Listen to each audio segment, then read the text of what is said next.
One of the things which is really important to me is public realm, because I think actually in new developments where you're creating new public spaces, and they should be public spaces rather than these private security guarded things that you know I was at a different part of London. I shan't say where I literally got approached by a kind of security guard as almost like turfing me out to say, kind of like move along. This is private, and I was just so offended because I just thought actually this is not the kind of city that we want at all. And actually, I've got off the DLR, I've walked here. There'd be nothing in my head that's even said that this is a private space. Like what on earth has happened here? So I think certainly when you go consistently down the Riverside Path in Greenwich, although we've had a few issues and a couple of diversions, in the main we've been able to sustain development, kind of alongside the river, that keeps that open for everyone.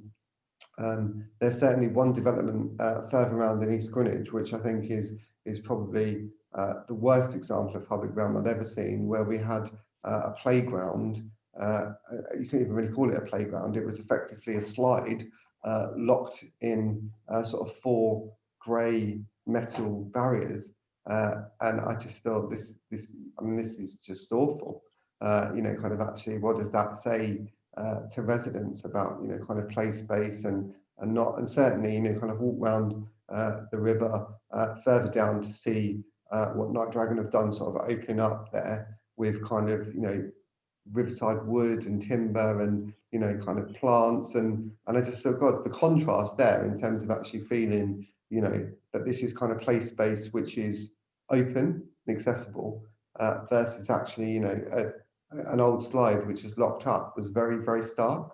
I suppose outside of Greenwich, I really loved Queen Elizabeth Olympic Park. I think kind of not only to go and remember that it was almost 10 years ago that we had the Olympics, and God, what happy days were they, as a kind of reminder. But I think what's been achieved over there, particularly with some of the children's playgrounds and stuff, is absolutely phenomenal. And the one development I really loved, which I got taken to for a look, was in Elephant Park, up in Elephant and Castle. And I thought the thing that always struck me there was that in the communal space, those shared allotments were absolutely mind-blowing. In a sense, what we've learned in COVID is the importance of food in a way that kind of like many of us just haven't even contemplated.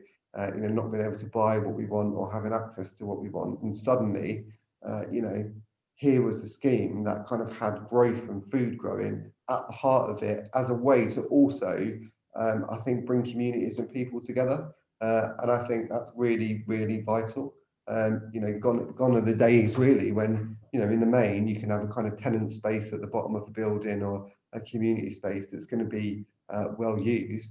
But the allotment, as a way to create neighbourliness, I thought was amazing. And I've lived myself in many places in London where I couldn't tell you the name of my neighbour or know necessarily who they are. And in a large development I lived in my sort of early 20s, sort of wandering down the corridors, kind of head down, not talking to anyone, and just thought, God, this is not the kind of city that actually we should be creating. So I think those are ones that really stand out for me. The one, and it's interesting, it's a regen one, so but it's not housing. But it's interesting that it's linked to good growth, I suppose. Is Plumstead, when I became cabinet member, was an area where we got lots of complaints about as the council. Public realm was terrible. People complaining about the high street, and also the public services that we were running in Plumstead had kind of retracted. So we had a leisure centre run by GLL, and we had a library, both actually sort of almost side by side, but not quite. And I went down to the leisure centre to have a look, and it was our least well-used leisure centre in the borough, which I always remember. And the thing that always struck me was we went in, it was sort of November, December time, and there was water It was, and it wasn't water. It wasn't sort of like tepid drips. It was like a waterfall just cascading down this wall, while probably 7 or 8 people played indoor bowls on this bowling green, and it was almost a kind of water feature. It was that significant, and the building was damp, broken, horrible, cold, uh, and I came away out there and just thought, actually, the point is that we can't defend this. And actually, if someone said to me now, is if this is what the council are offering to Plumstead residents, it's not good enough, actually. And then we went into the library, and the library was interesting because I think it was a beautiful building, an old Carnegie library, you know, wonderful facade, but inside had absolutely seen better days. We'd converted the bit out the back to be the space where, all of the borough's books kind of got moved about to be redistributed. And you just thought, actually, if you could bring these two things together, like we could really create a 21st century public service leisure offer right on the high street. And we did. And we managed to do a successful bid into the Mayor of London's Good Growth Fund.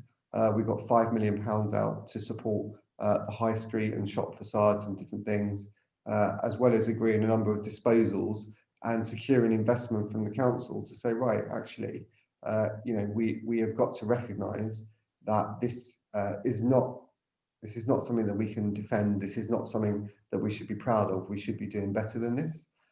Really difficult community conversation because, the sense of, is this about things being taken away? Is this the council withdrawing? And all the things that always go with kind of closing things down.